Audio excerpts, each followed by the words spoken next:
Good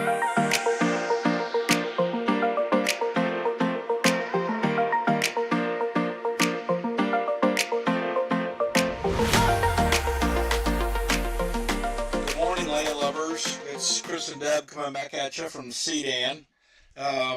We left you when we were on Chino Island. We'd anchored out there for a little while, which is just a little remote island slash anchorage that's pretty close to Sanibel. So we hung out there for a few days. Went over to a place called Fuzzies, Phuzzys, and over on that was that Captiva, Deb, or was that Sanibel? That was the southern part of Pine Island. Pine Island, yeah, that's what it was. Yeah, so we're really close to Pine Island. So we pulled up anchor Thursday morning, Deb? I think the 27th. Yes. It was Red's opening day.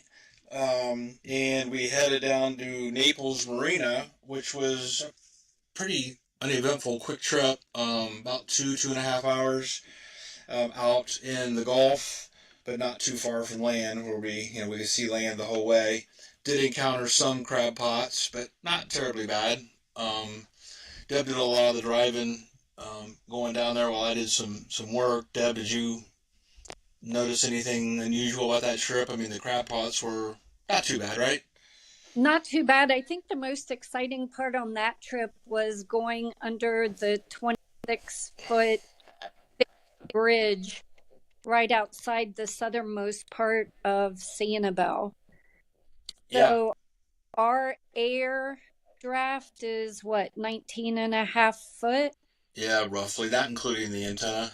And then we have the antenna on top of it. So I was a little nervous going under a fixed bridge, but you were convinced that we would have no problems. So you were on your calls that morning as we headed out, and we actually ended up hovering out in that area until we were able to go get your complete attention to be able to go under the fixed bridge. Yeah. So I actually videoed it as we went up to it and then carefully listened for any sounds of the antenna breaking on top of the boat. We made it through with no problems. And then actually, I think our trip was about 5 hours to get down to Naples. That was our longer day. Oh, that's right, it was. Yeah, you're right. The weather was gorgeous. There were no waves. Very minimal crab pots, so it was actually a very pleasant cruising day. Yeah, I threw out a line, did some trolling on the way down. Didn't catch anything, but helped pass some of the time. And then we arrived that Thursday night, and it was windy when we got in. And they had us on an outer slip, so it made it pretty easy docking.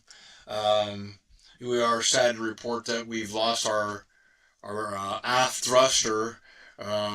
So we came in a little hot on the back end, no damage or anything like that, but that thruster is certainly a luxury, not a necessity, like the bow thruster. The bow thruster is pretty important. Aft thruster, you can pretty much manipulate the back end of the boat with the motors. But the thrusters help in the wind for sure. But Naples Marina was awesome, I thought. Concrete floating piers, just really nice shower facilities, washer dryer. Deb, you did a couple of those of laundry, right? I did 3 loads, and yes, it was awesome. Mm-hmm. Showers were really nice. Bathrooms were really nice. The people were very friendly and very accommodating with us. Yeah. As well. Yeah, we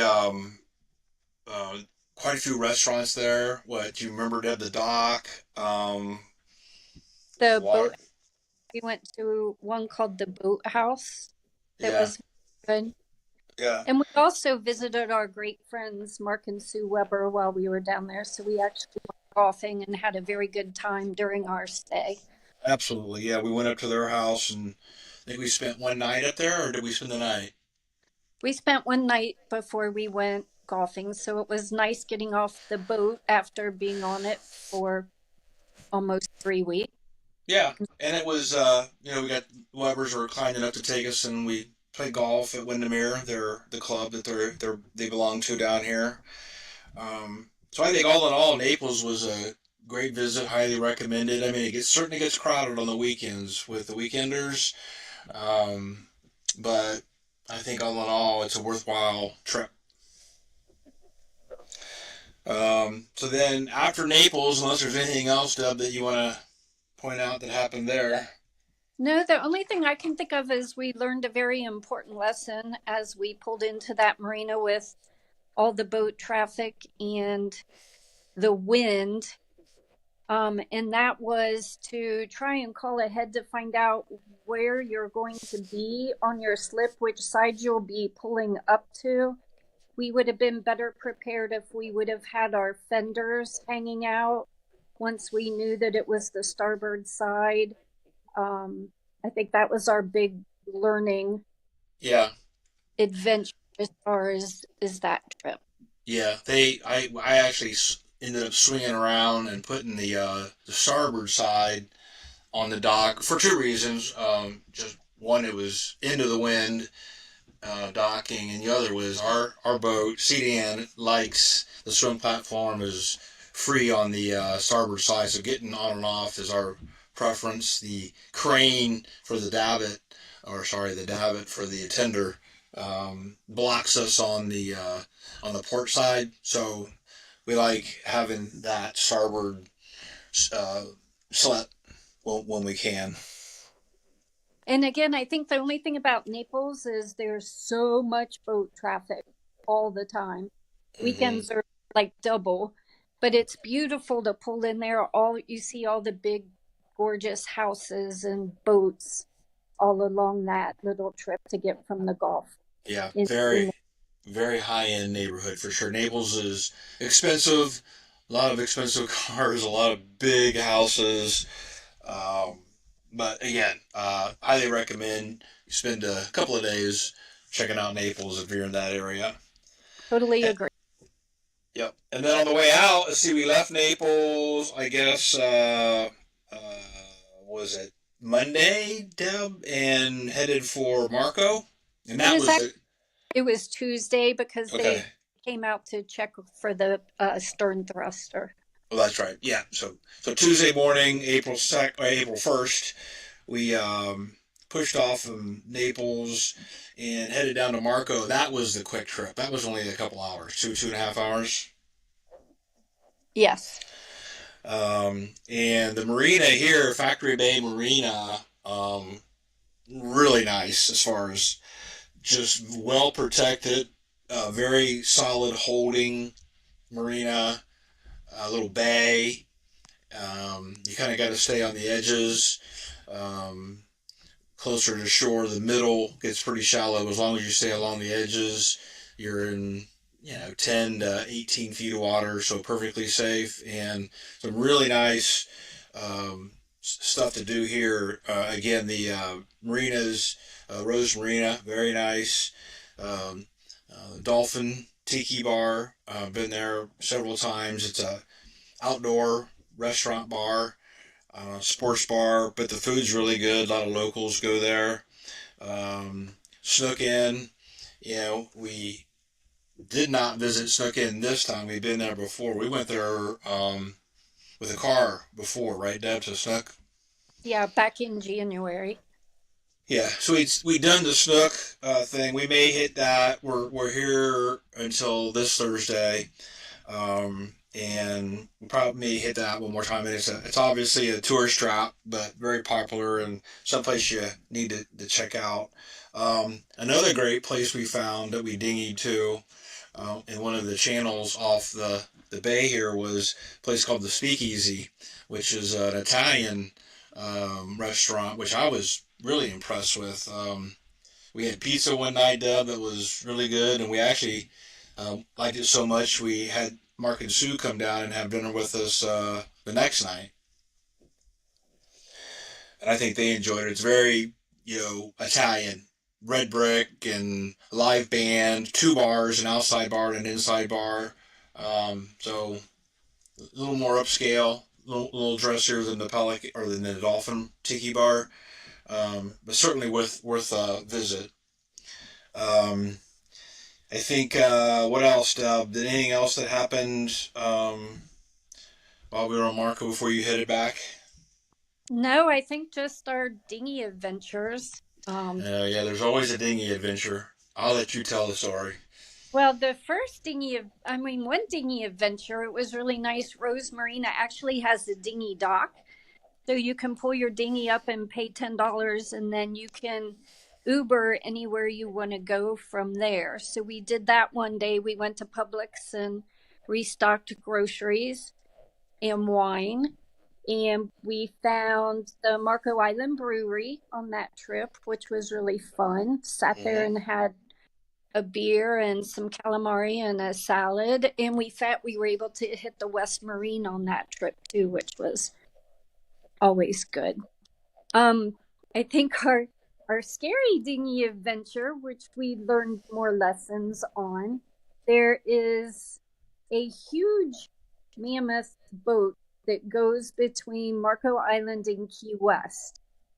It's like Every the Key day. West Express. Every day it leaves at 8 o'clock in the morning and it comes back quarter till 8 at night.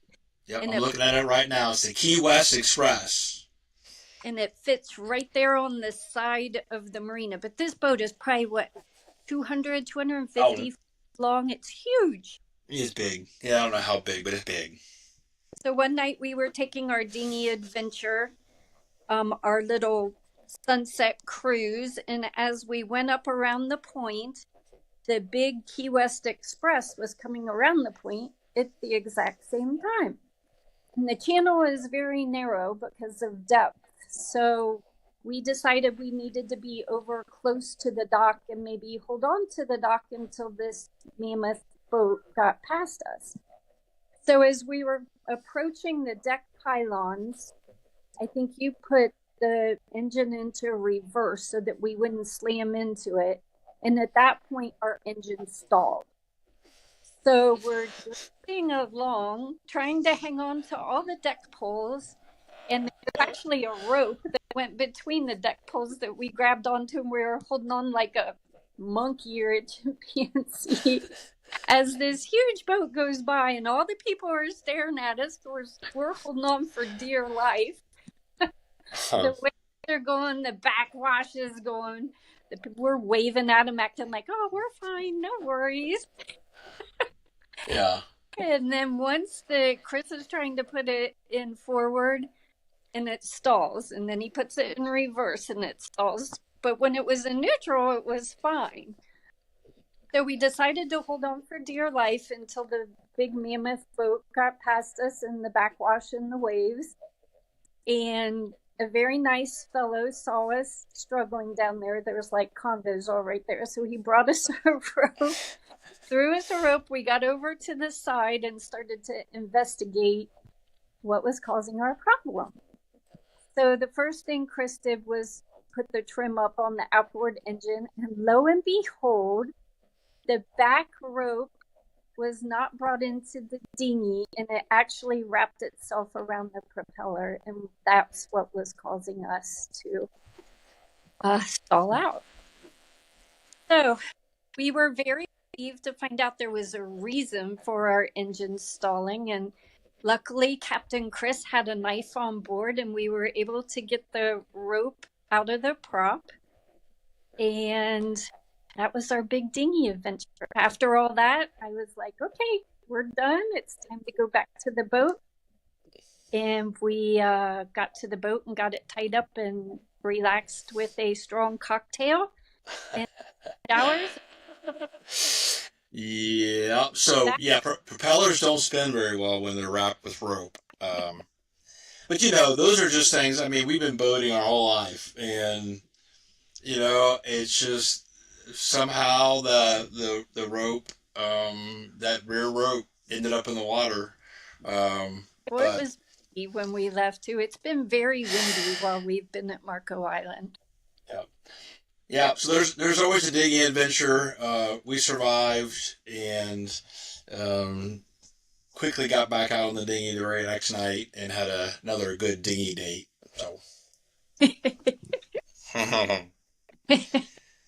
and then after that, I think spent some time watching the NCAA basketball tournament at the bars.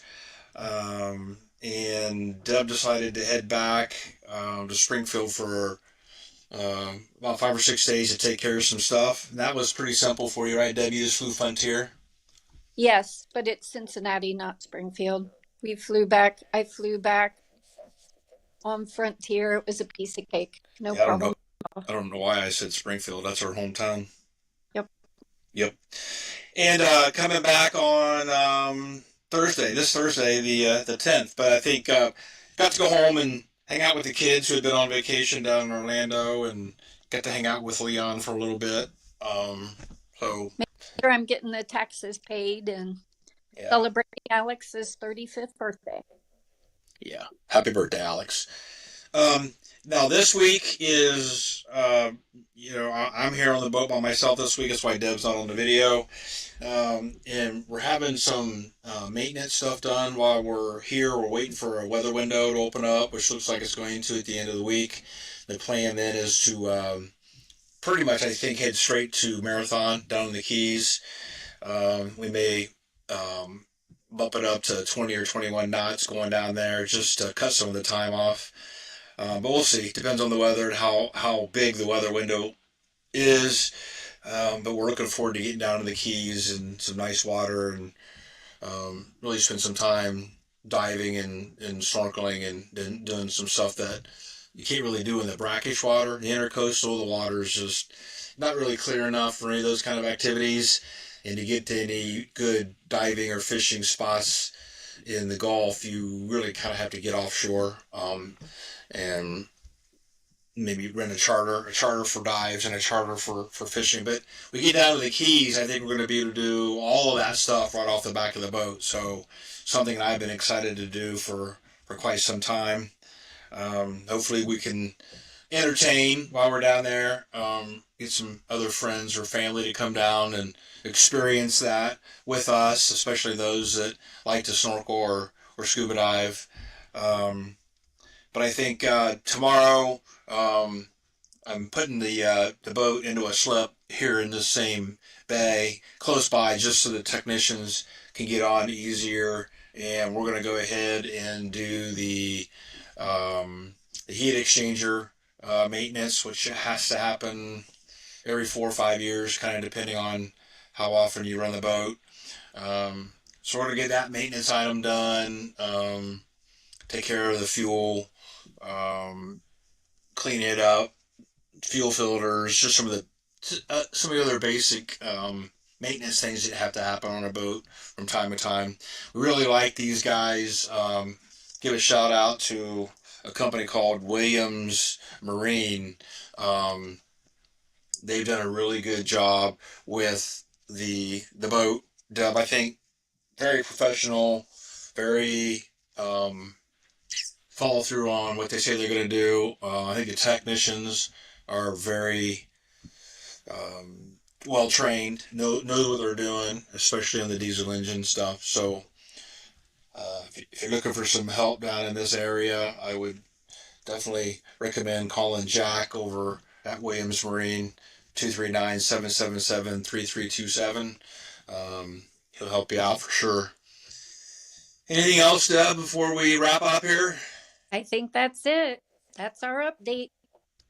Okie dokie. I will let you go for now. Look for some video for some of the things that we talked about in the loop. I hope you're enjoying following along here with us. Post any comments or whatnot you might have, and we'll hit you up again next week.